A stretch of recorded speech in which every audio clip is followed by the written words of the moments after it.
to the city parks. I'm on a mission to explore and embark.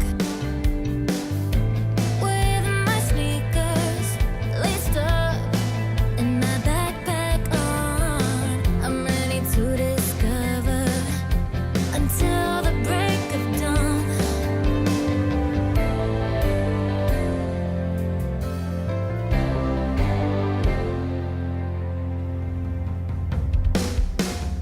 Adventure's calling, and I'm on my way. I'll walk the city streets and seize the day. I'll discover new places and hidden gems with every step. My journey transcends.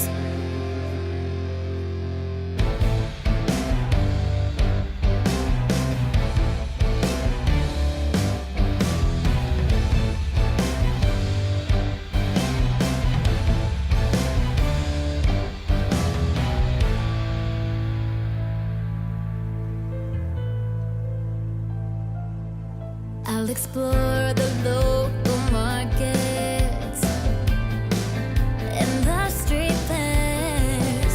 I'll take in the culture and breathe the city air. From the towering skyscrapers to the street art, I'll discover the city's pulse with all my heart.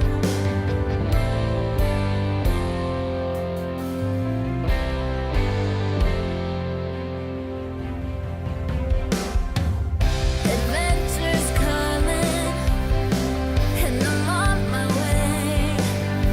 I'll walk the city streets and seize the day. I'll discover new places and hidden gems with every step. My journey transcends.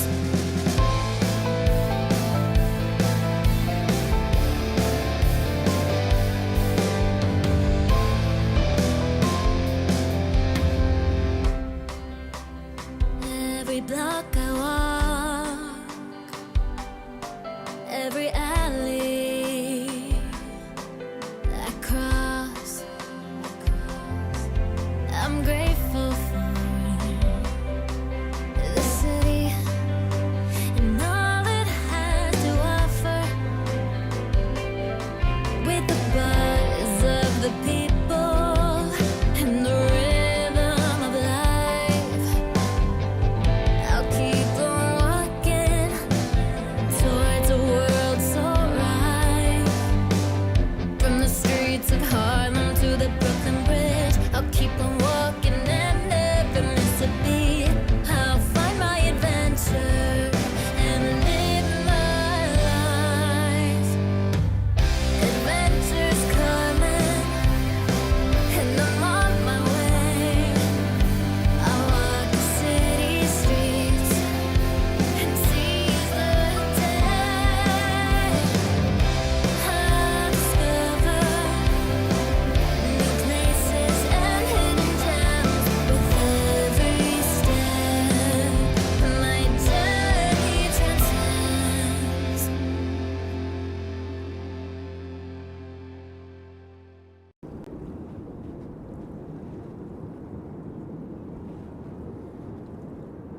Good evening, everyone. Here on the East River, looking at the Brooklyn Bridge.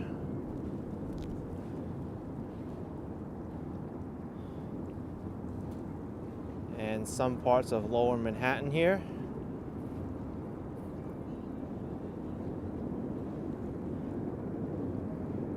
It's a cold day in January. The date is Tuesday, January 14th, 2025. I think the time right now is about 5:15 p.m. Temperature's 31 Fahrenheit, 1 degree Celsius, or -1 Celsius. It's below freezing. I'm here at the South Street Seaport, Pier 17 building. And the wind chills are definitely strong here. Got a nice sunset in the background. We've got Brooklyn Heights and Brooklyn Bridge Park in the distance.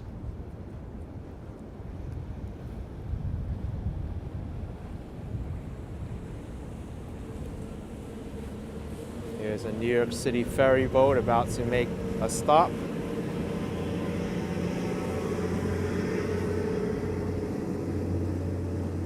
At Pier 11 Wall Street.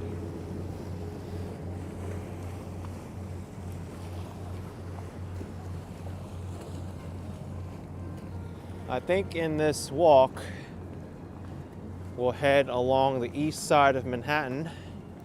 I think we can make our way up to Houston Street.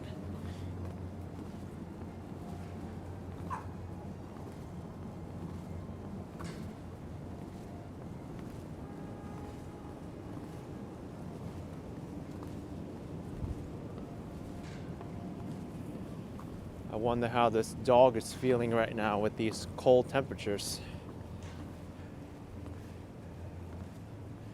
They sure are prepared better than we are. We've got to wear jackets.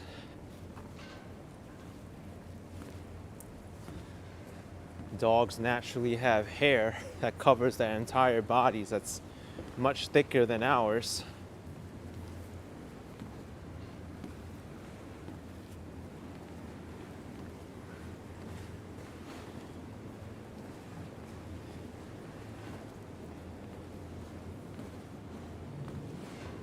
Yeah, Deborah, it's a gorgeous sunset here. I'm glad I walked down here to South Street Seaport to show you.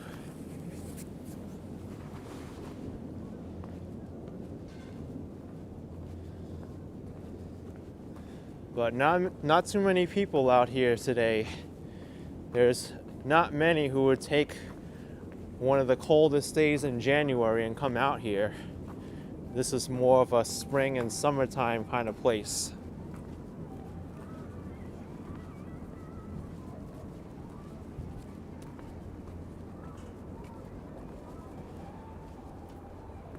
Got the skyline of the financial district here.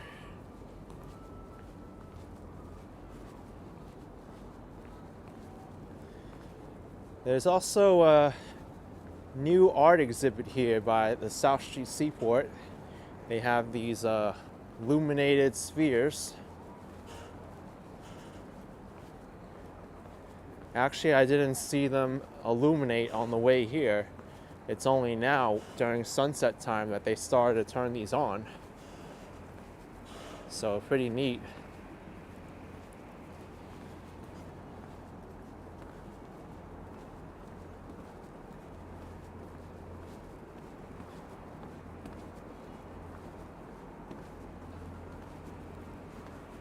If you're coming here to the South Street Seaport right now, it is super quiet. I don't really see too many people here at all. Already the South Street Seaport isn't really a place that's visited too often by tourists here in Manhattan. And when it feels like everything's shut down here.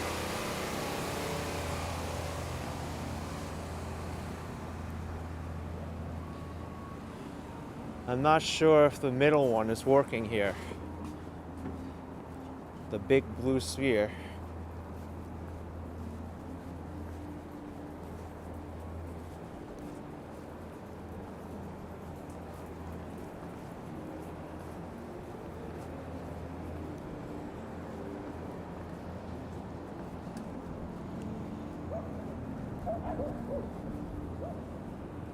Yeah, it's not working.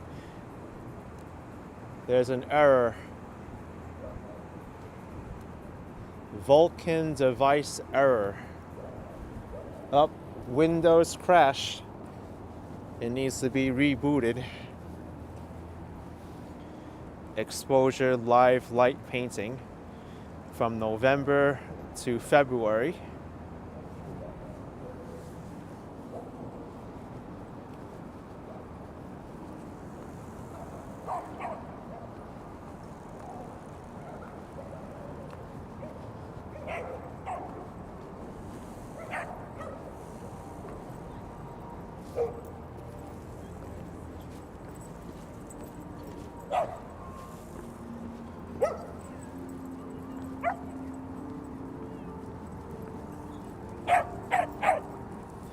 Looks like I just stumbled upon the dog area.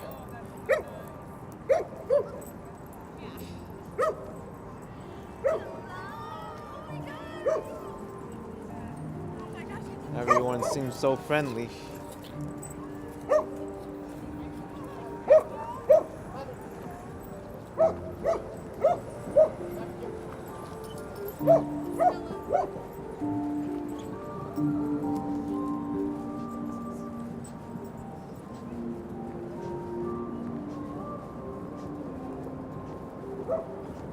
Pretty cool art exhibit, if I say so myself.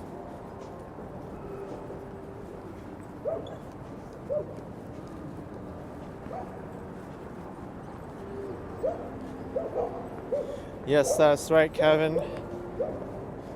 Lunar New Year is in a few weeks.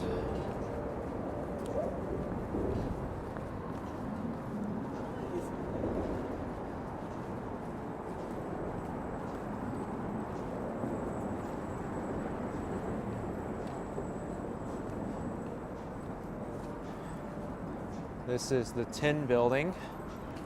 There's a bunch of restaurants and markets inside and cafes.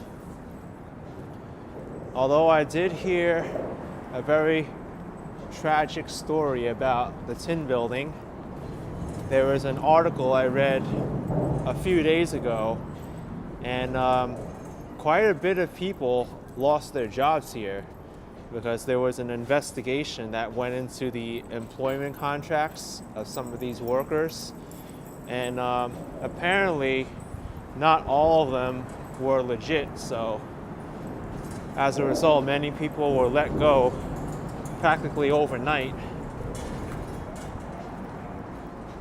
Hopefully the Tin Building can recover from what happened there.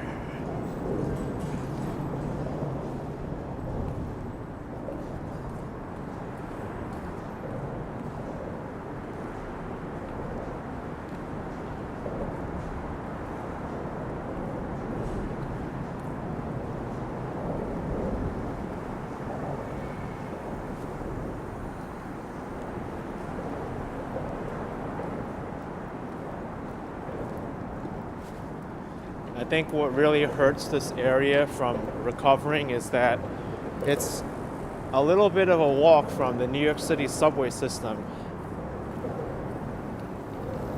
I think the closest subway is the Wall Street station on the number 2 and 3.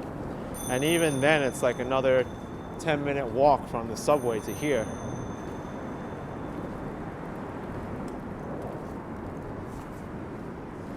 Barbara says it's sad, there's good restaurants there. Yeah, it was sad when I heard about it.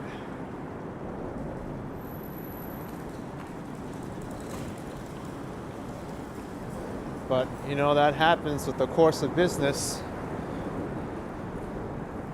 When employers take that chance and they get investigated, they're dealing with the consequences now.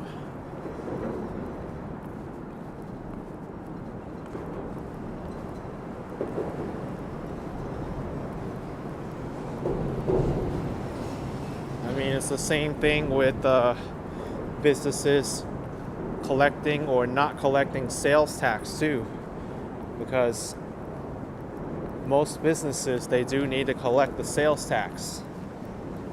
Oftentimes they don't give it through to the government, and then there's a problem.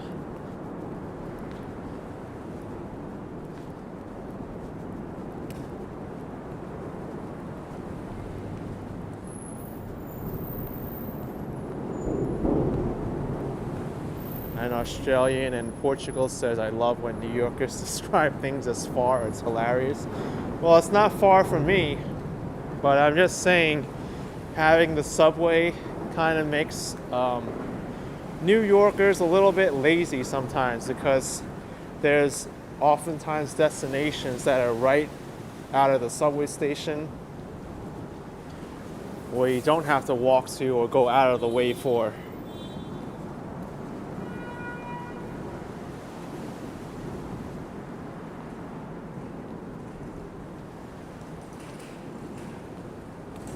By the way, where we are now is underneath the FDR Drive, which is a highway that runs along the east side of Manhattan that's excluded from the congestion pricing.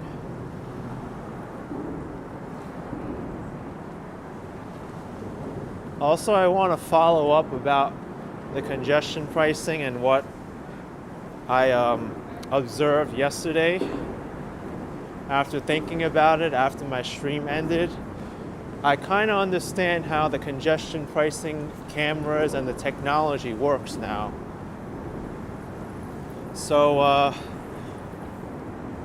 I think they don't have cameras on the side streets coming off the West Side Highway because they already have cameras set up on the West Side Highway. It's whenever you get scanned in to the West Side Highway and they expect you to make the next consecutive camera in a certain amount of time. So I do believe it's time-based.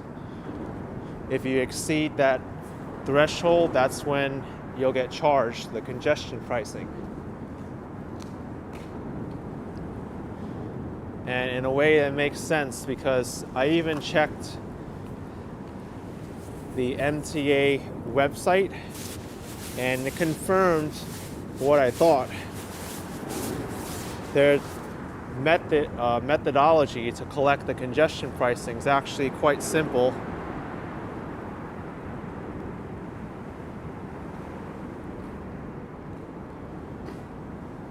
I'll read it to you actually. The congestion pricing FAQ.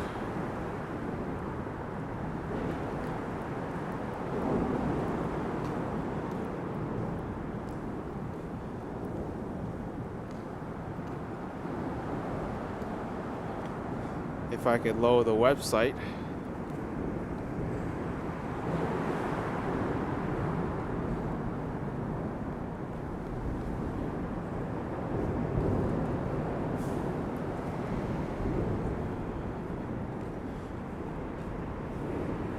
Okay, here it is.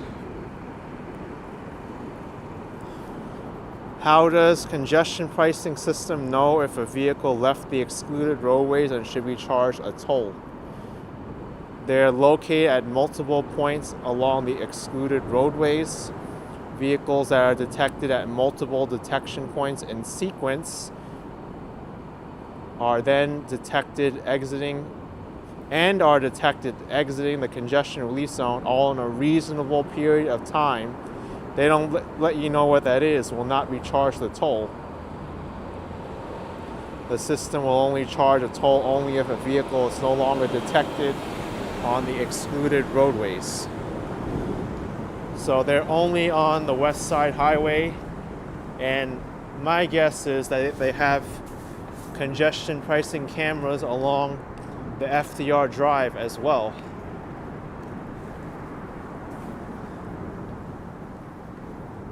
So by the time they detect your car, you have a certain amount of time to get to the next camera in sequence. Otherwise, you'll get charged. But technically, you could probably just like make a right turn into the congestion zone, drive around for a few blocks, and then drive back onto the same street you made the turn from and make the next camera in sequence, and you'd still be excluded from the toll, because how would the camera know or the technology know that you left the congestion zone if it's within that reasonable amount of time, say, I don't know, 10 minutes to get to the next camera in sequence. So in a way that makes sense.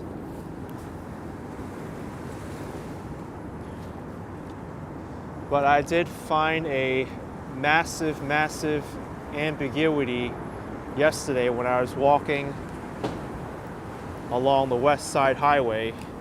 Here the FDR Drive is all elevated and is sectioned off, so you can't park on it. In other words, it's not a limited access highway. But the West Side Highway, you can actually park on some parts of it. We saw some signs that said no standing from 7 a.m. to 10 a.m. except Sunday.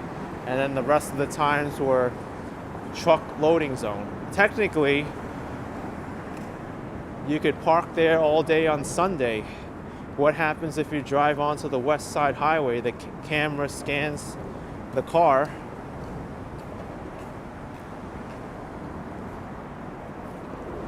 And then all of a sudden you park on the West Side Highway. You stay there all day. You get back in the car and then you drive the rest of the West Side Highway. Like say the next day, you wait until after midnight. They'll probably charge you because that camera scanned you in and the car wasn't detected for the rest of the day. So they said, oh, you must have been in the congestion zone. But you can argue, hey, I had my car parked there all day. And you can even use that as an argument for not paying the congestion pricing, because you could technically make a right turn into the congestion zone, stay in there all day past midnight, and if you get charged, you could say, hey, I was parked on the West Side Highway all day. I shouldn't get charged a $9 congestion pricing because it's an excluded roadway. Even though your camera says that I exceeded the reasonable amount of time to make the next camera, but I was parked there. I'm thinking the MTA is going to have a lot of challenges there.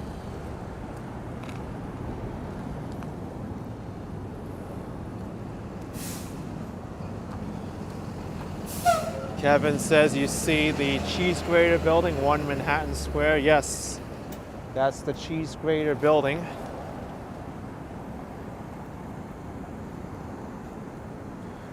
Oh, here's the FDR Drive exit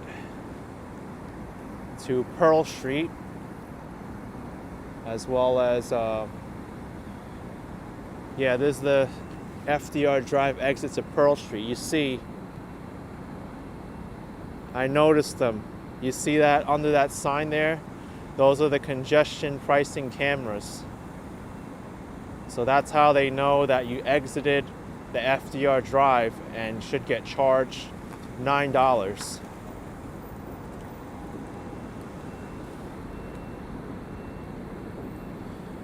That's interesting. The first time I've seen the congestion pricing cameras off of the FDR Drive on the off-ramp. And you see there,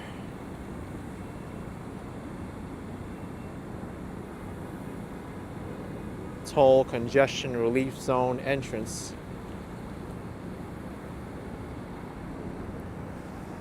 It's just very interesting to me to see the infrastructure for this congestion pricing, because there's millions of dollars put into it. I want to understand how it works.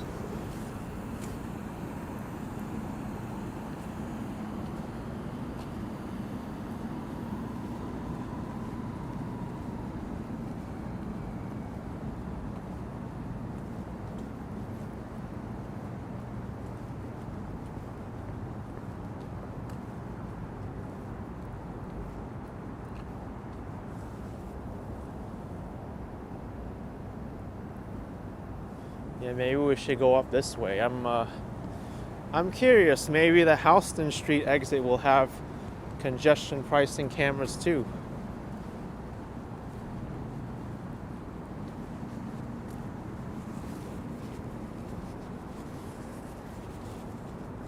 UniJ23 says you think there will be many challenges.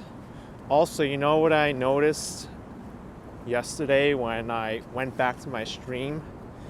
So we know that the FDR Drive and the West Side Highway are excluded roadways.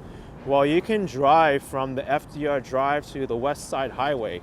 You just have to go around the southern tip of Manhattan through the underpass.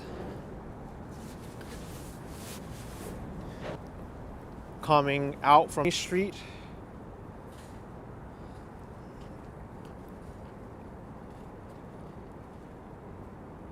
yeah, until Albany Street. No, it's actually right after Albany Street.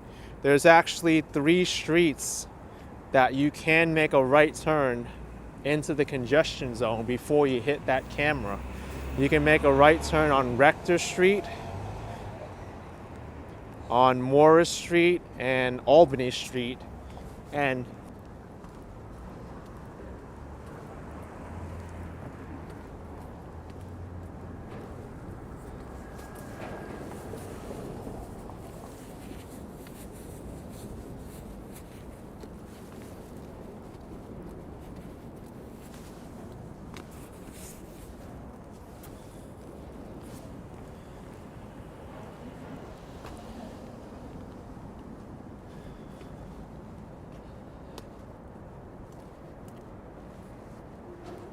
I guess the only way they can tell is if they have a camera like in the underpass somewhere or along the highway, which could be the case.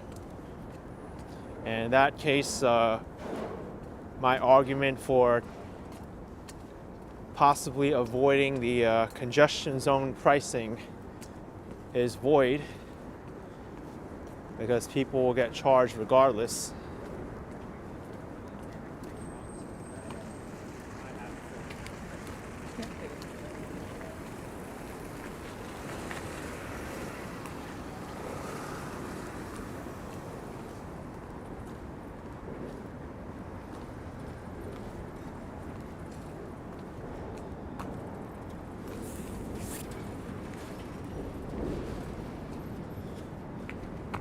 Dwayne, the congestion pricing is only a week old now. It started on January 5th.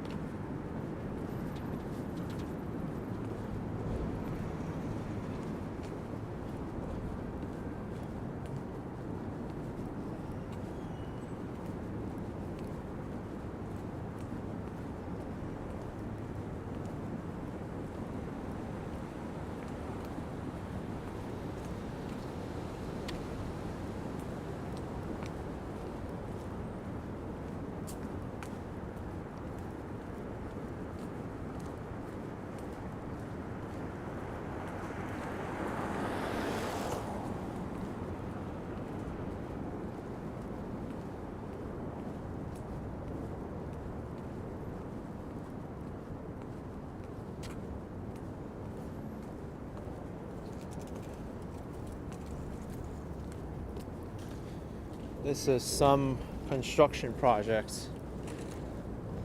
I remember the last time we walked along here, there was a lot of construction.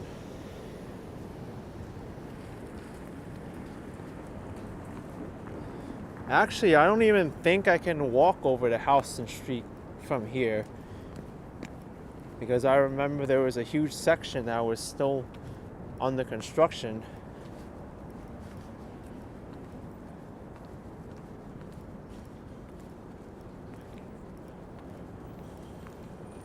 I might actually have to like go up to Allen Street or something.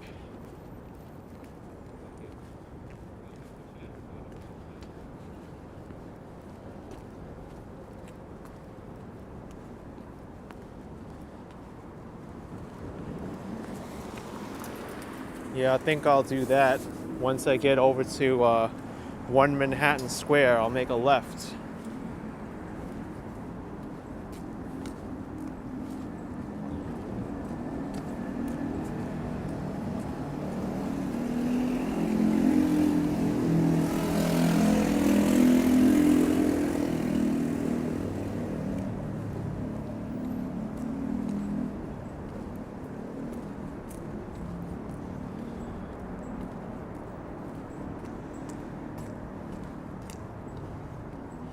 What's wild is the only place I was ever publicly able to use a restroom in New York City was Bloomingdale's in Soho. Any public restrooms available elsewhere?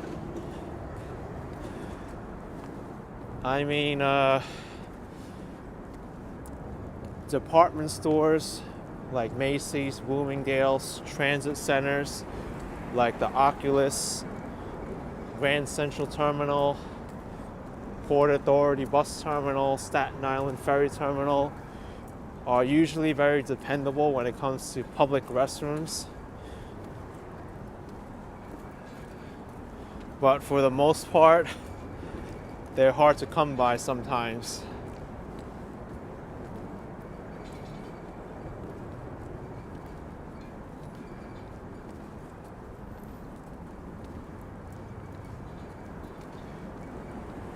And even as I travel, I've noticed that sometimes you just have to like hop into a local restaurant and use their restroom.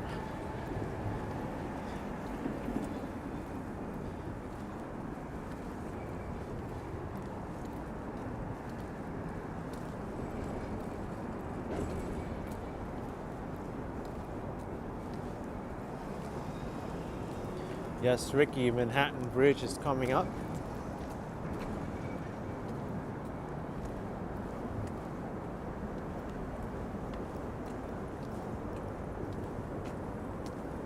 I don't think those are congestion pricing cameras. I think those are speeding cameras, actually.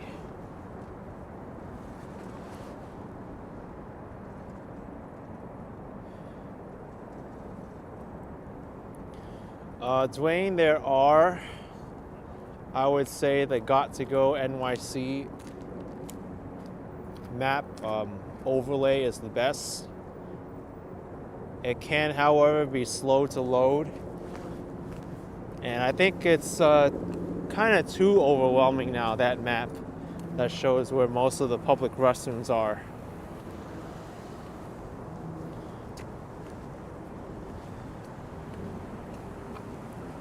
But I would say if you need to use the restroom in New York City, you try to use one at the best opportunities, because you never really know when you might need to use one in the future.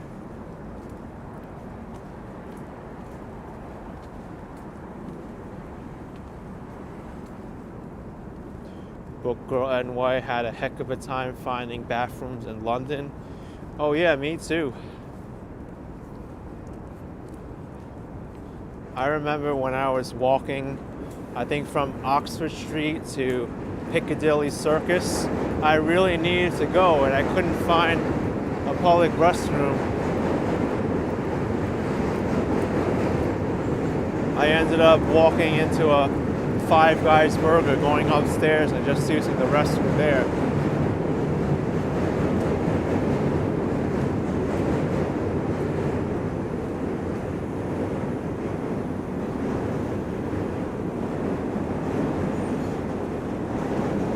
It's the noisiest bridge in New York.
Square building.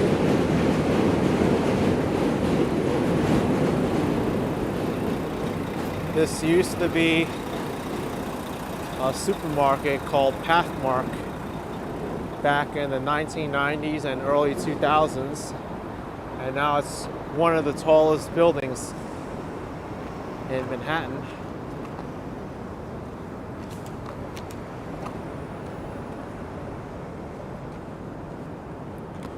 I remember when they had the plans to build this, there was a lot of community pushback for the One Manhattan Square building. And a lot of people were against it because they thought it really changed the character of the neighborhood and it didn't really fit in with the aesthetic.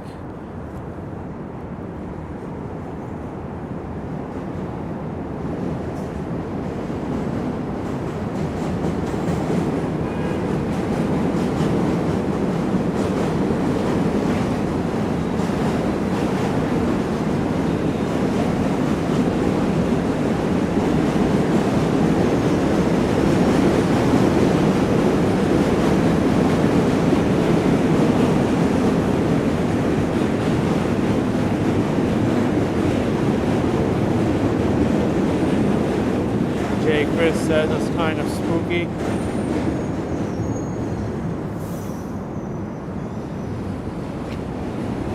What's this?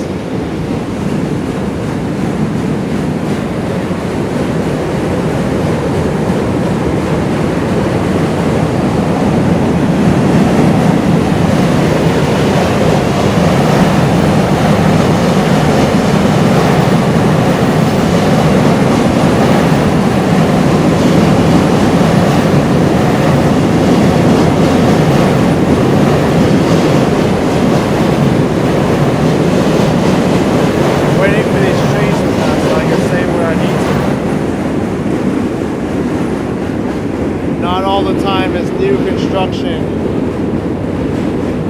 good quality. What happened there?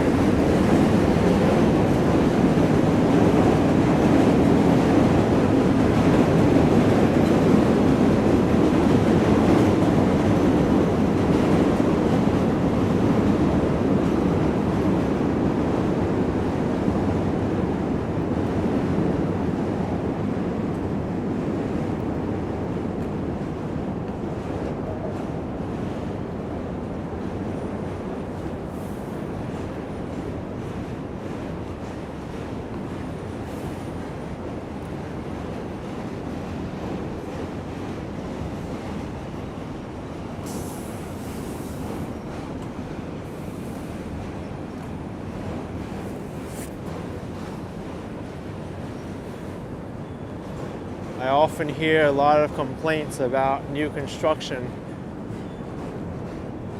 hearing how they use inferior methods or materials. Sometimes it's true, sometimes it's not.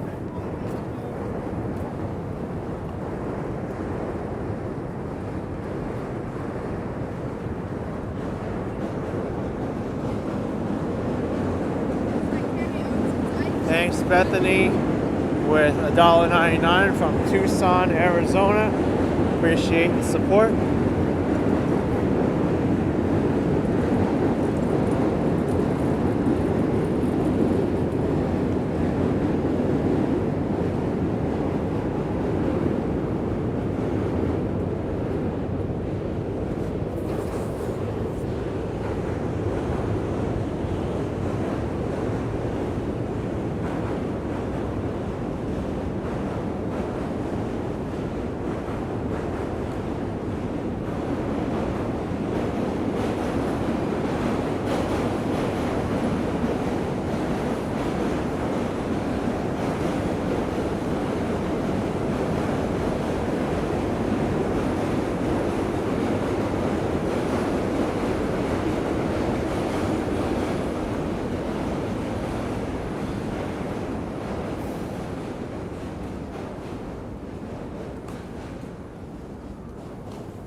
That guy's flying down the sidewalk. Waymo, this is not Chinatown. This area is known as Two Bridges.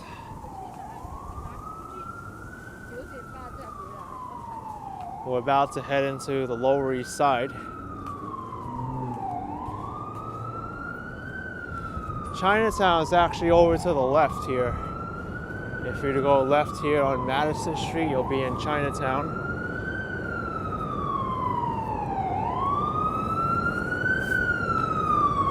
But I think I'm gonna make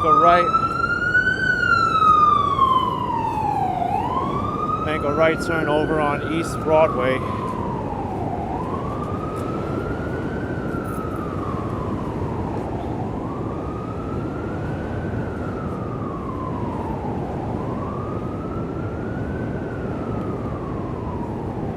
I'll even show you the map here of where I'm intending to go.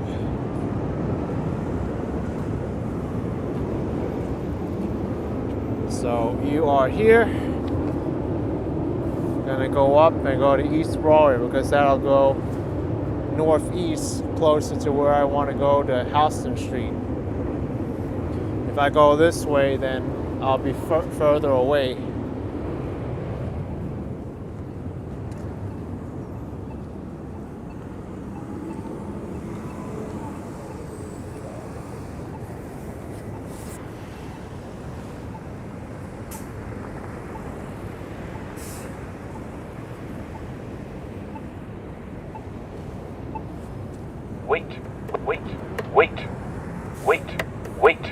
Wait. Ooh, it yells at you. This button's got an attitude. Wait.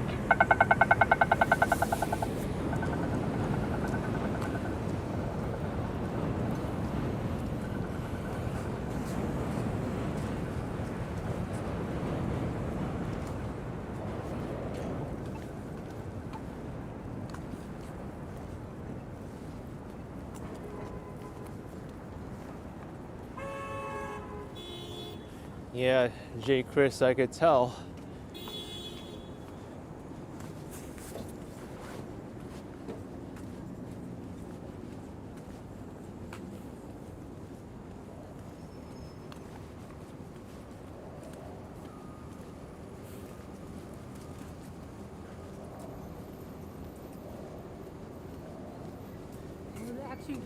Yes. Hey. Hi, nice to meet you. Nice to meet you Watch too. all the time. Yeah. Nice to meet you. Take care. All right. Wow. Got a view here on Allen Street in the Lower East Side.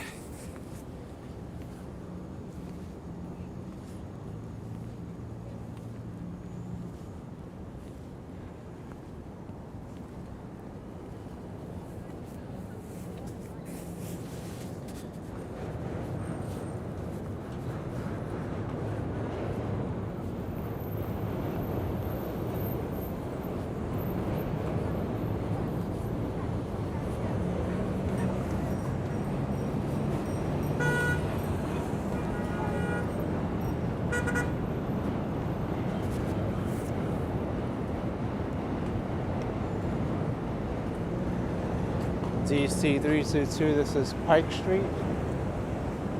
Allen's on the other side of East Broadway. Oh, that's right. Yeah, it's Pike Street and then it becomes Allen Street.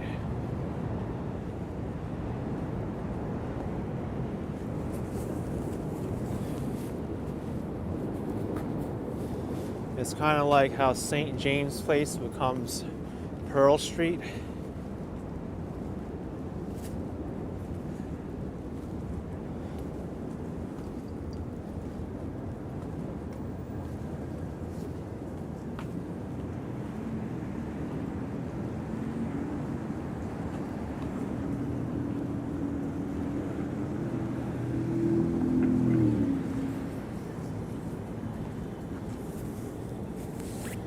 So down that way is Chinatown. You also got a view of One World Trade Center. Is this one gonna yell at me? Wait. Oh, this one yells too. Wait.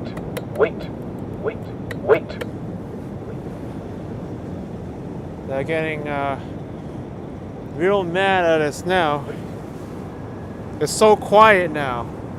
What happened, man? Wait.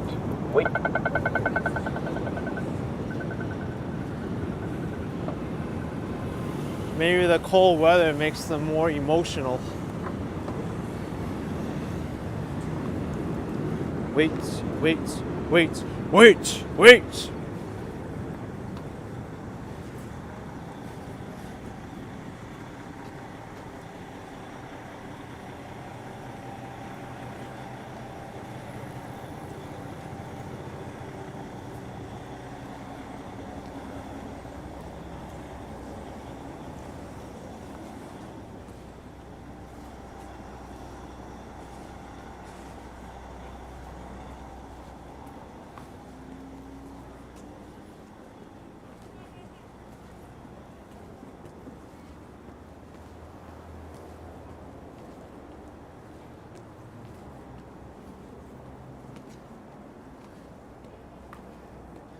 Actually, you'll see parts of Chinatown spill over here into the Lower East Side as well.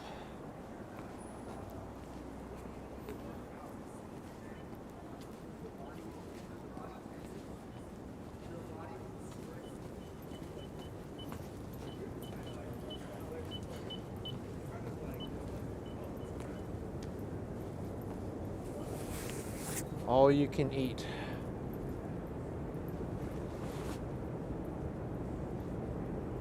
Man, I want to be under 3 feet.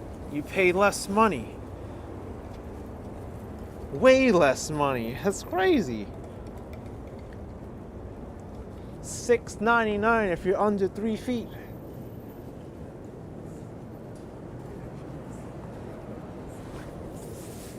What about all the children that have growth spurts? Then you're probably unfairly being charged.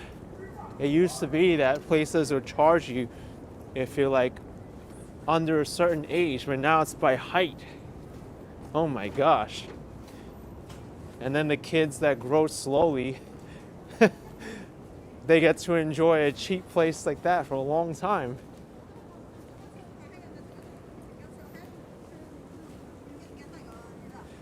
I guess it's a lot easier to measure height than it is age, because sometimes I know parents sometimes are like, make sure you tell them you're 4 years old, okay?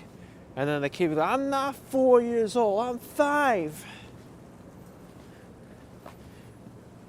And then the restaurant is gonna be like, how old are you? Oh, I'm 5. And then you know what the parents are gonna do? They're gonna be like, you're not getting dinner tonight. You're starving. Poor kid. I told you, you're 4 years old, not 5. Thanks, Brad. Appreciate the $1.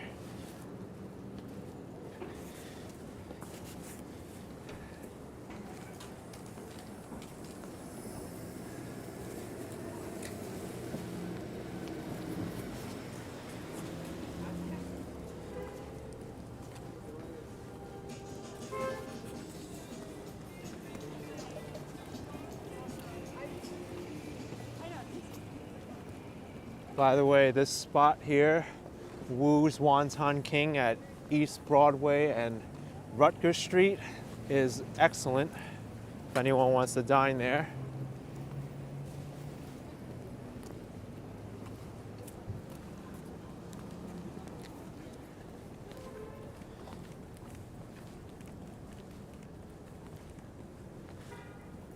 I wonder if that restaurant has like a tape measure or something on the wall to measure kids. What if you're 4.5 feet?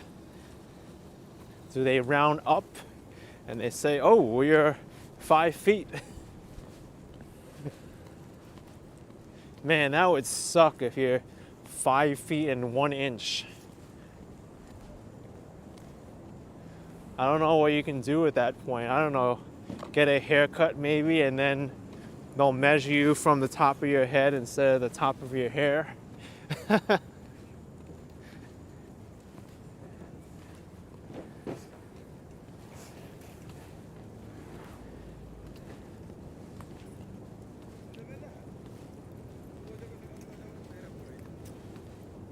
Thanks Dream Machine for $1. Appreciate the support. Thanks very much. I know some adults that are under 5 feet too. Do they get the under 5 feet price? There's so many questions there.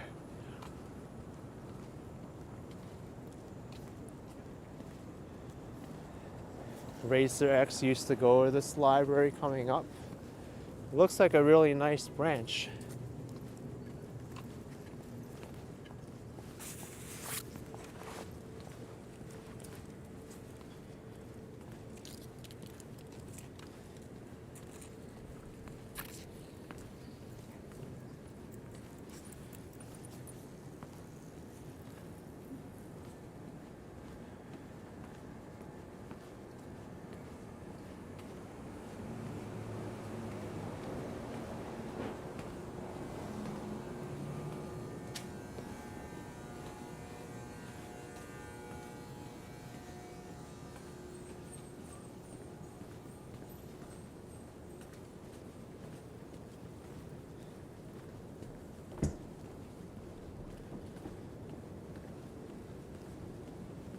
Broadway, I think I'll need to walk on Avenue C or D up to Houston Street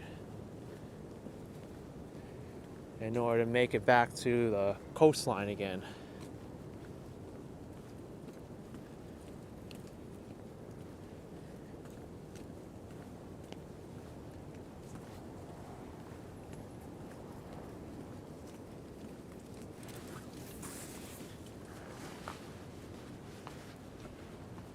Hey, thanks John for the $19.99 How is Shake Shack. Appreciate the support. I mean, Shake Shack's a decent place, fast food burger chain. I would say it's definitely a higher tier than McDonald's, maybe like 2.5 times as good as McDonald's in terms of their burgers. But in terms of New York City food though, I wouldn't recommend Shake Shack. Only because I'm not really a fan of fast food in general. And there's so many great places to eat around here.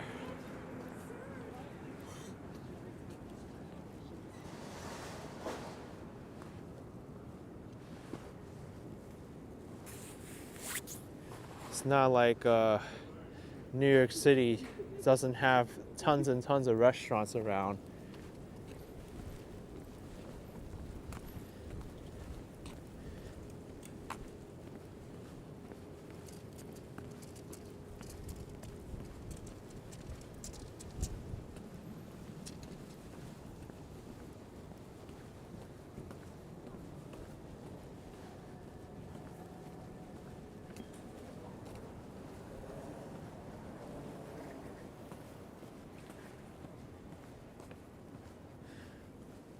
Waymo saying Shake Shack is not better than In-N-Out. Well, the two often get compared a lot.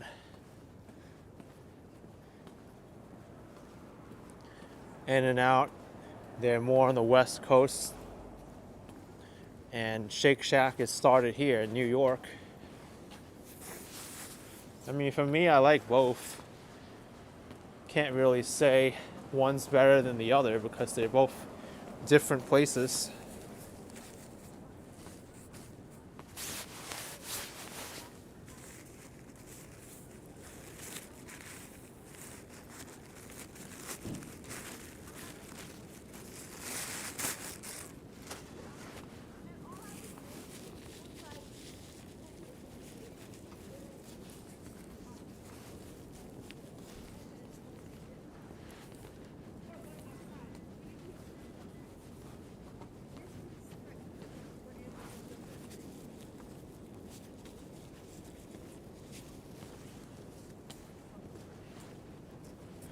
You know what I will say about In-N-Out though than Shake Shack? I felt like the portion sizes of their burgers are smaller than Shake Shack.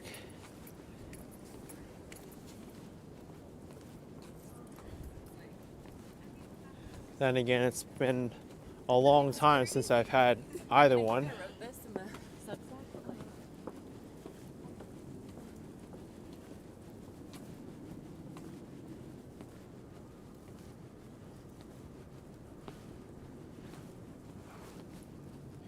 Neville says why anybody, resident or citizen, would eat at chains like Shake Shack when NYC has great independent mom and pop places is a puzzlement to you. Some people like the convenience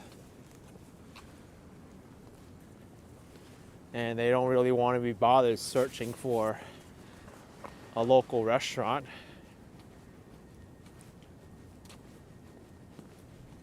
That's why they do it, I think.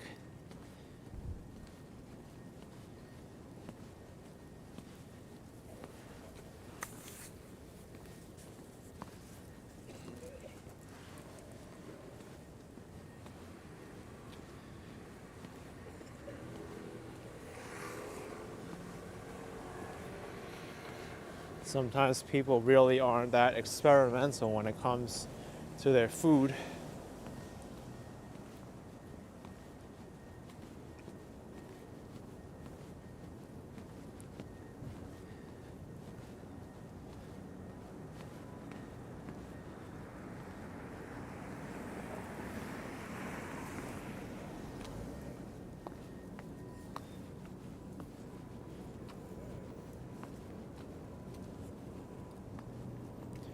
You know, following up on fast food,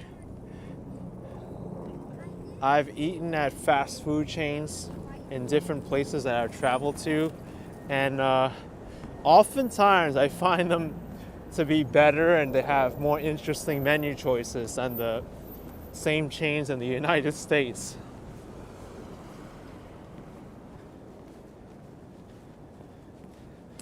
Like when I went to Taiwan, they had pan-fried red bean pies and pineapple pies. I was blown away by those.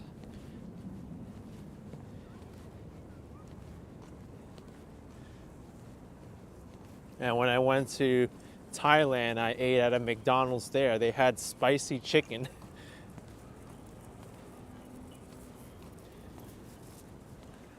I was like, whoa, this is interesting.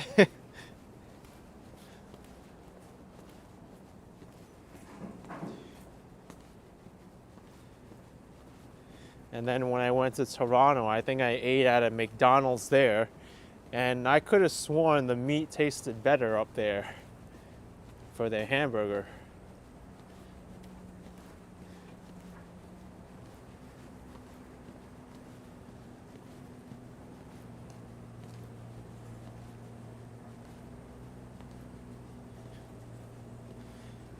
You know what was really bad though? I think I ate at Chipotle in London. It was horrible there. Thanks, Anne, for $2.99. Appreciate it. Thank you for the support.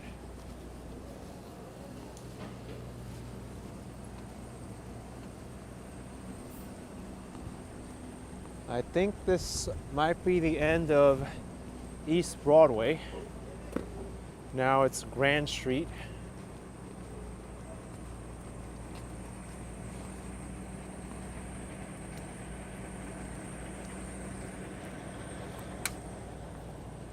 Yeah, we'll probably have to walk up over here.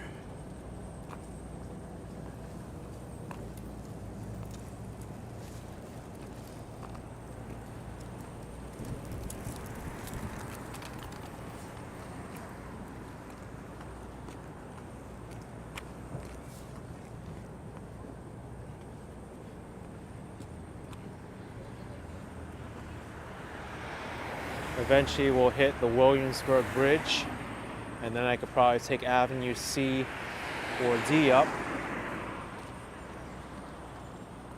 Oh, the Williamsburg Bridge is right over there.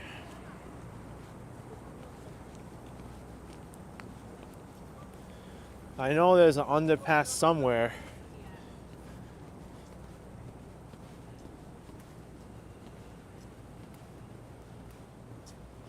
Trendy Cosmetics says our London fast food. Oh, does that describe fast food in London in general? It's not good. You know where I did eat in London that I was impressed about was Nando's. I thought Nando's was really good.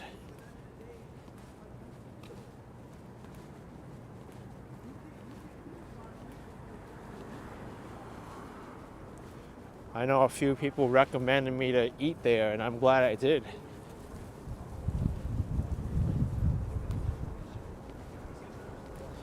Yeah, Coco Chan, the cold is really getting to me too. I actually underestimated how cold it was today, and parts of my hand are freezing up.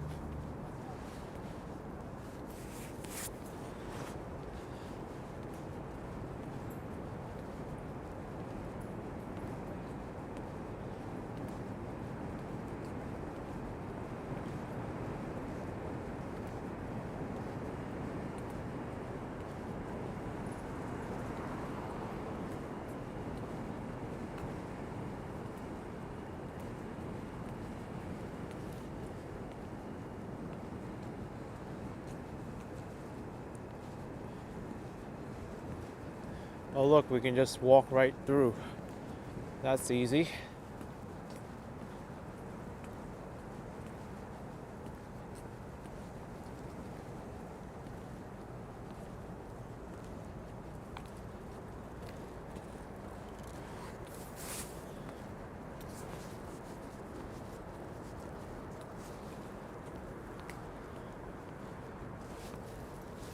This wind sure is messing around with my sinuses though and giving me runny nose.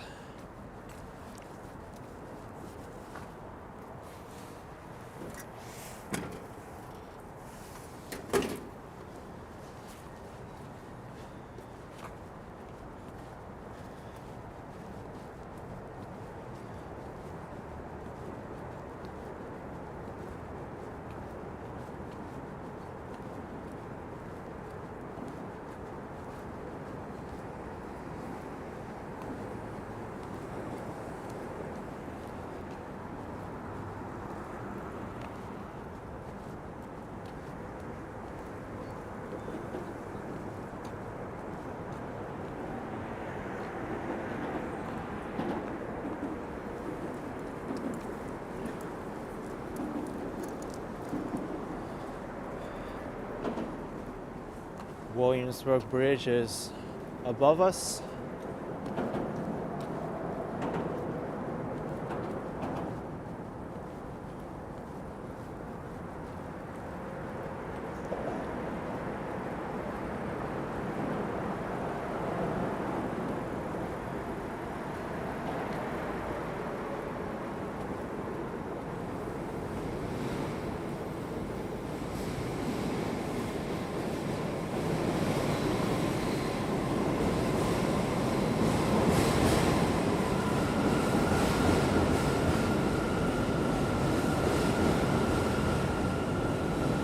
Steve Gibson with 10 pounds asking if I have any travel plans for this year.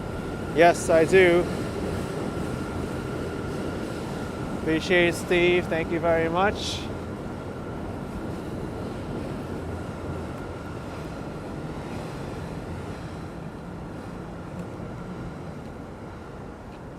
So I'll walk down there and then I think that's Avenue D.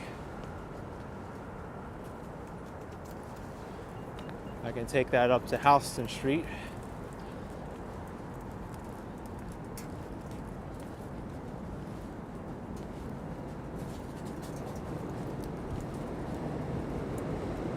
The ever so loud New York City subway system. The J, M, and Z train.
So this is Columbia Street. I think it turns into Avenue D on the other side of Houston Street.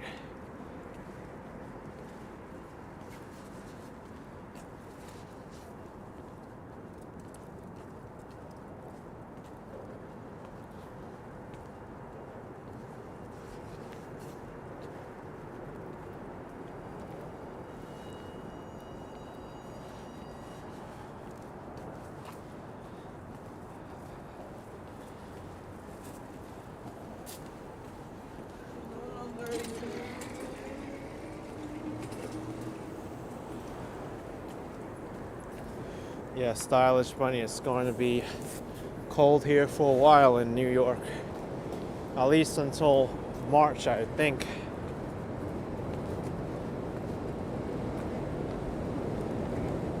Got the 3 coldest months of the year here. January, February, March. We'll go to layup lines. We'll take a free ride home.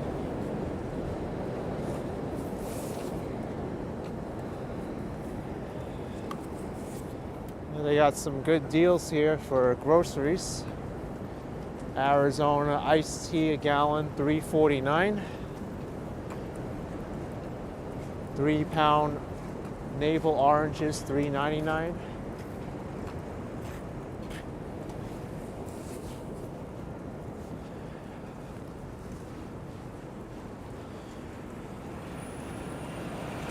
I want to know how much their eggs are though, because I've heard egg prices around the country are going up a lot.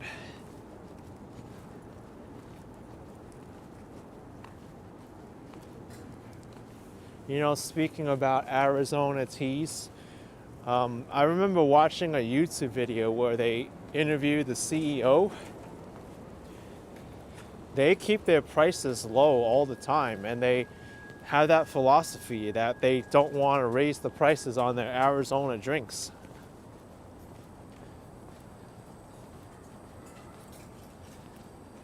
It's wild that you go into a local bodega here in New York City, you'll still find the cans of Arizona iced tea for 99 cents. Meanwhile, a water of the same size will cost you like $3, $2.50. It's cheaper to buy Arizona tea than it is to buy a bottle of water.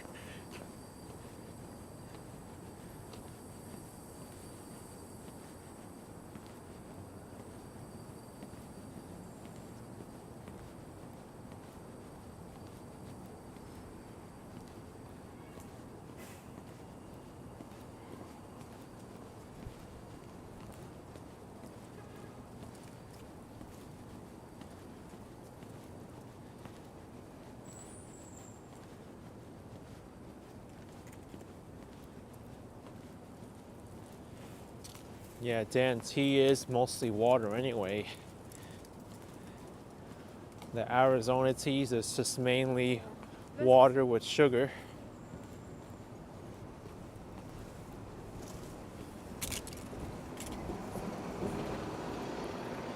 Hank with $5 for some eggs. Thanks, Hank. Appreciate it.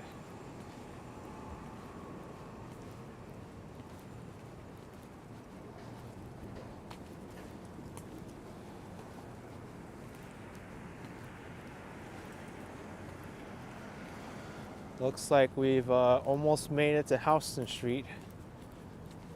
Where the traffic light is, that's Houston Street.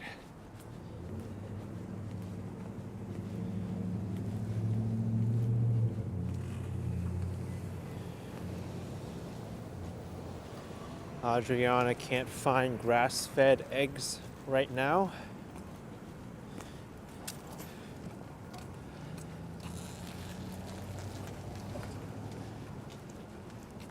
Sometimes certain products now you can hard to find now.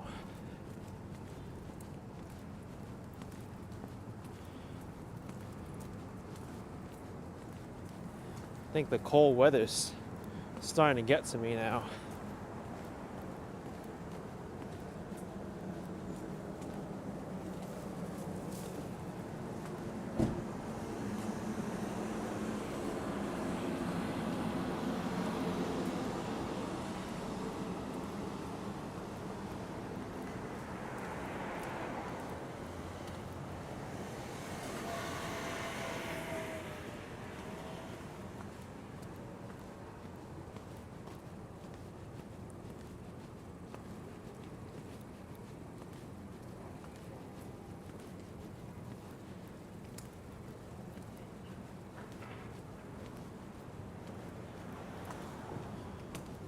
All right, from here, let's take a walk over to the FDR Drive.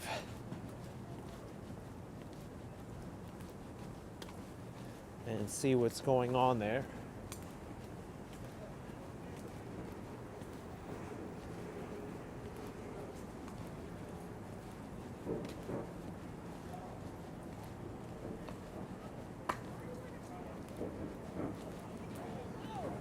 It was a long walk from South Street Seaport to here.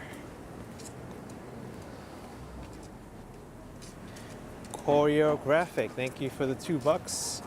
Enjoy your walks, warm thoughts to you. Please don't. I beg you. Daryl says January feels so much colder than February. It must be mental thing also. Sometimes it feels that way, but February can get quite cold too.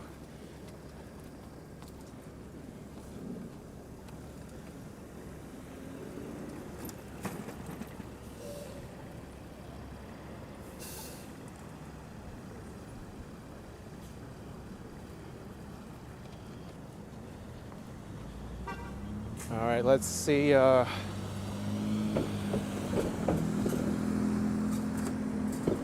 we could find some congestion pricing camera here. This is the off-ramp from the FDR Drive to Houston Street, and the on-ramp.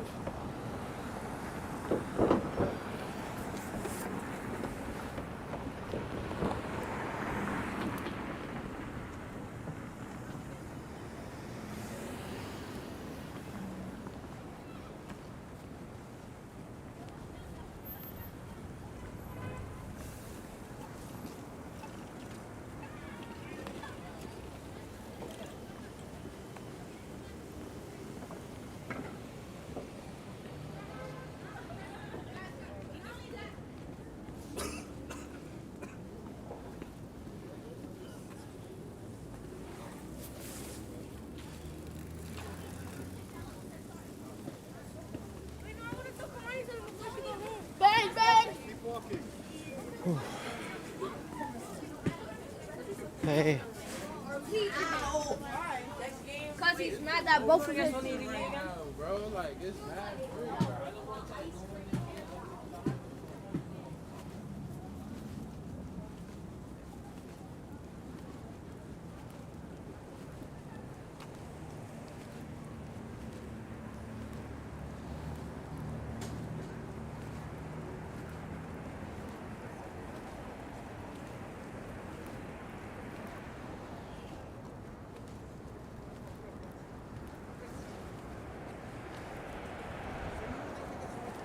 well, I feel the wind chill now coming from the river.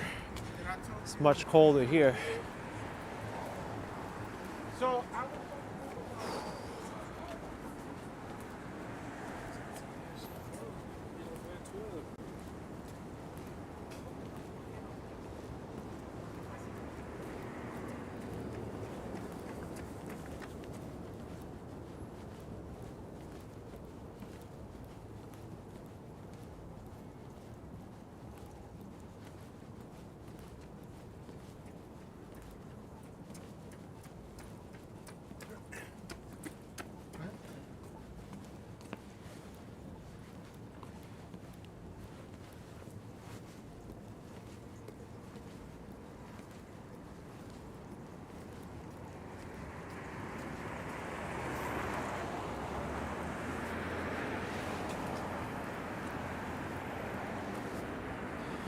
Nate Brooklyn says, ex-New Yorker living in LA. You have to appreciate all the park benches and pedestrian areas of Manhattan. LA has none of that. Yeah, when I went to LA, I was actually disappointed in the lack of public parks there. I didn't really notice too many. There was Silver Lake Park, which was a neighborhood one there. Hollywood didn't really have many at all. I mean, I think to many people living there, you have the hiking areas and the beach as the local parks. but you don't really have like local neighborhood parks or playgrounds like here.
All right, here is the East River.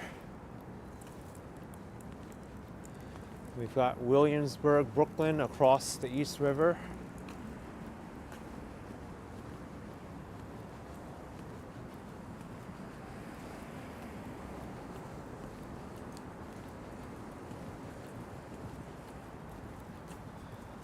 Let's see if we could spot any congestion pricing cameras over there from the exit of the FDR Drive.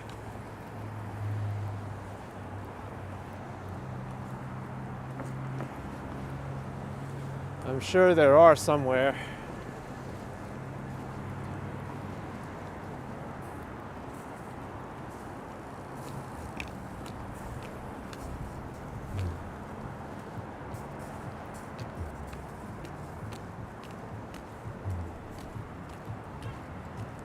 There is a park here, but it's not completely done yet.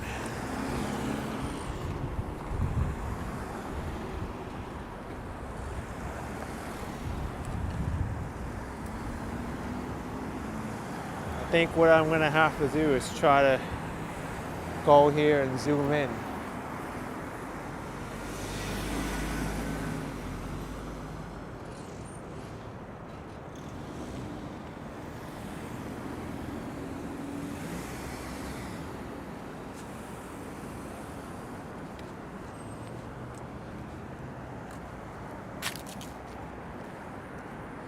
Down there it says N toll zone. And that makes sense because it's an excluded roadway which isn't tolled.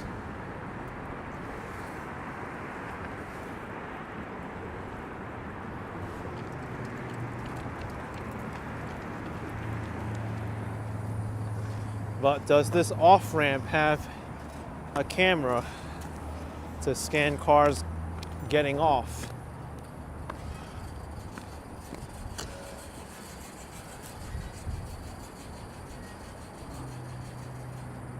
And I can't really tell.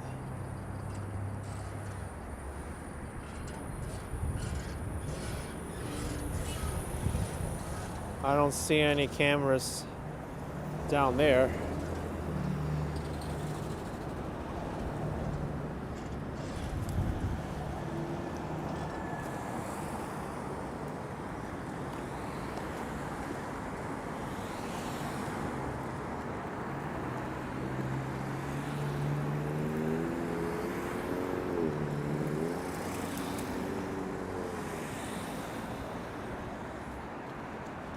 They're probably placed somewhere there and we just can't see them.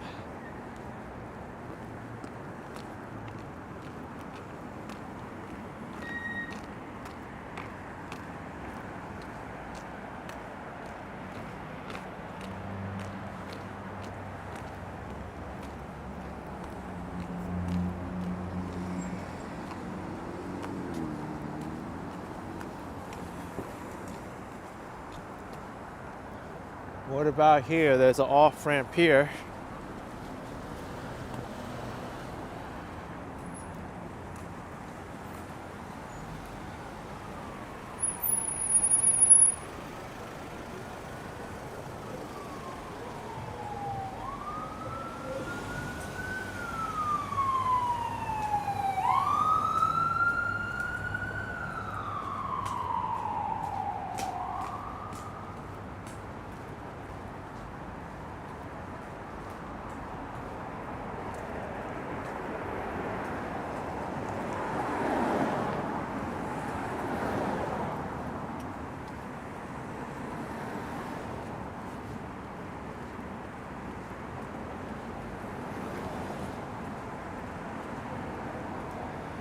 So this is where drivers exit the FDR to get onto Houston Street from FDR southbound.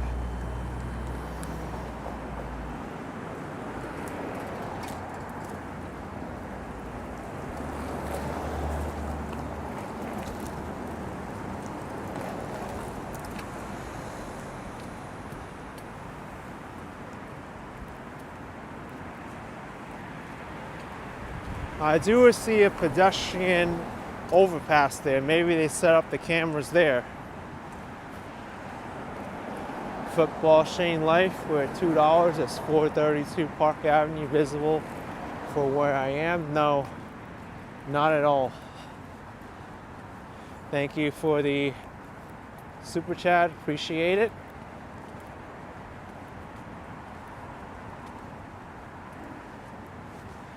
So technically, drivers should be charged coming out from there, the congestion pricing, but I don't see any cameras here to scan people in.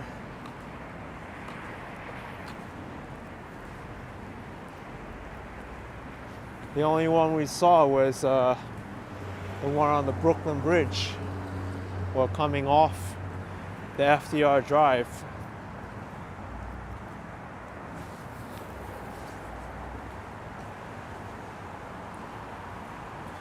Unless they do have like cameras further up there and it times you based on how you drive on the FDR Drive or not, because if you get off then you won't get scanned again for the consecutive camera.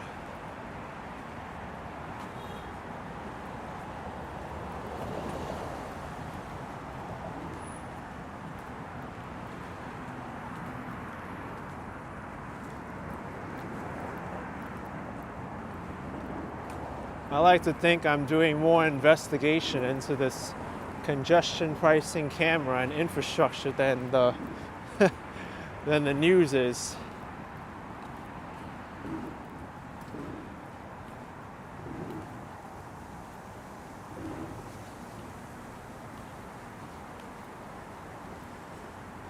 So is it possible to take the FDR Drive and exit onto Houston Street without ever being detected by a congestion camera?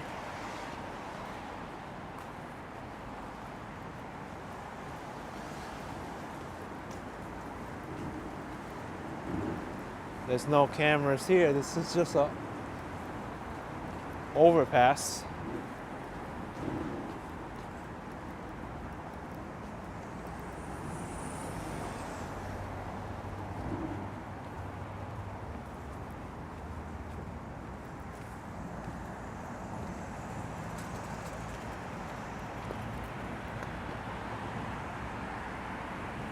It does seem that way. You can exit onto Houston Street here, and if you never hit another congestion pricing camera again for the rest of the day, you won't get charged.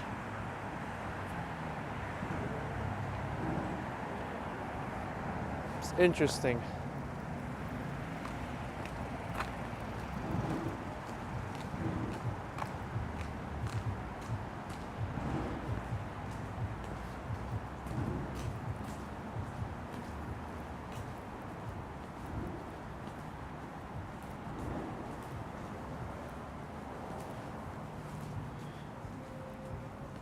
Maybe the MTA isn't as thorough as we thought with the congestion pricing cameras. They've covered most of the big ones, but some of them, like over here, I don't think they can get every possible exit and entrance.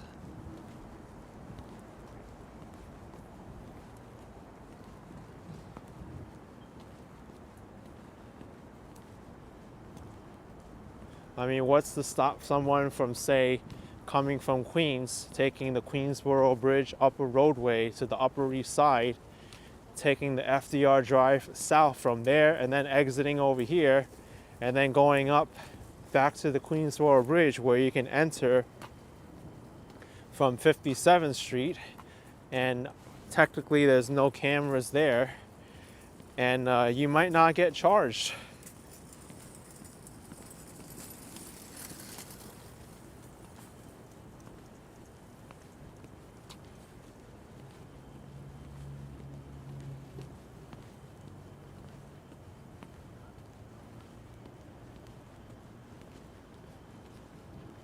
I smell a possible loophole in the congestion pricing here.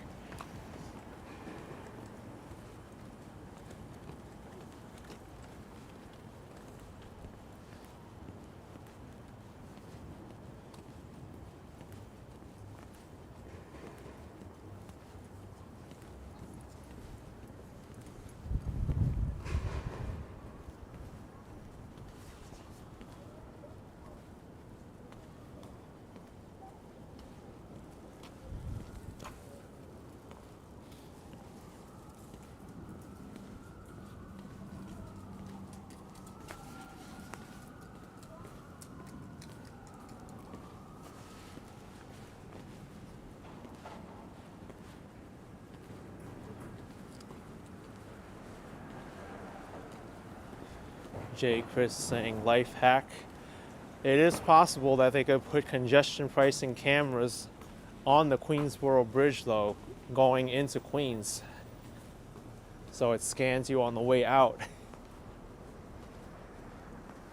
Because on the Manhattan Bridge, when I walked by there today, I saw the congestion pricing cameras on the bridge.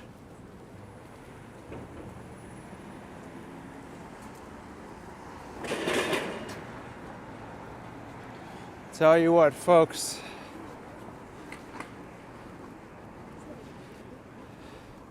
I think I'm gonna call it a day here and take the bus from here.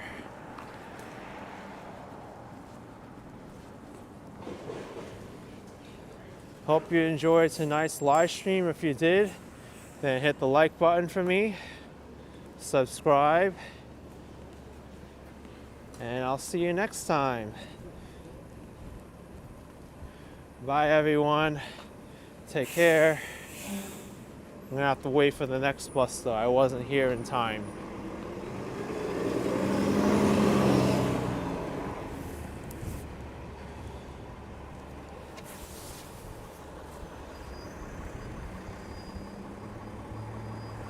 See you next time.